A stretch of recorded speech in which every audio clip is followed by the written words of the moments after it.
Welcome back to Muscle in the Morning. I'm Dave Palumbo, and today is Wednesday, February 26th, 2020.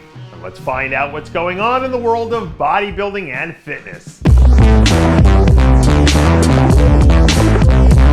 I promised never to talk about religion or politics on this show, but there were a lot of eyes on the state of Nevada during last week's caucuses. But outside of Nevada feeling the burn, the other big thing happening outside of Sin City last weekend was the 2020 Legends Pro, which had to be way more entertaining than anything going on in those weird caucus rooms. Bringing home first place in the bikini division was Florida's own Rafaela Malegas, who beat out a strong second place effort from Brazil's Lucia Malavasi. Hometown favorite Lexi Redmond locked up the third place slot, while rookie Kaylee Hudishell finished fourth in her pro debut. And closing out a solid top 5 group here was Chile's Melissa Soto. Whenever you travel to foreign countries, they tell you not to drink the tap water unless you like to live dangerously. But to quote the classic American film Austin Powers, danger is my middle name, baby. 8 weeks out from the Arnold South America, and Rafa Brandao's starting to look more dangerous by the day. He's turning the corner with his conditioning, which is making everything pop. And now all of a sudden it feels like things are starting to get real serious. Rafa feels like he's poised to make a run at the title here.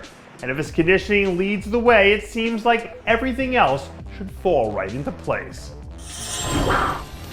There aren't any major 212 events on the schedule for the next few weeks, so that gives us plenty of time to cover some ground here. And today I want to start with Ahmad Ashkanani.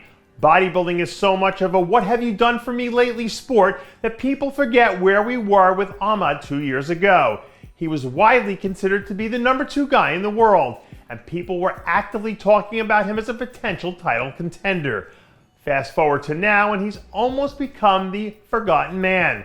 It's like his name was magically erased from the championship lexicon. And unless he swings things back in the other direction, I'm not sure how he ever gets himself back into that conversation, because this new generation of 212 athletes is the best we've ever seen. For the most part, I feel like we've covered every story from every angle for this year's Arnold Classic. But if there is one story we haven't heard a whole lot about, it's probably this being Victor Martinez's last ride. After a pro career that lasted more than 20 years, Victor announced months ago that this was going to be his last show. For a lot of bodybuilding fans, Victor deciding to hang it up is another reminder that the late 90s and early 2000s era that was just so huge in terms of growing the popularity of the sport is coming to an end. The placing doesn't really matter here. His place in history is already cemented.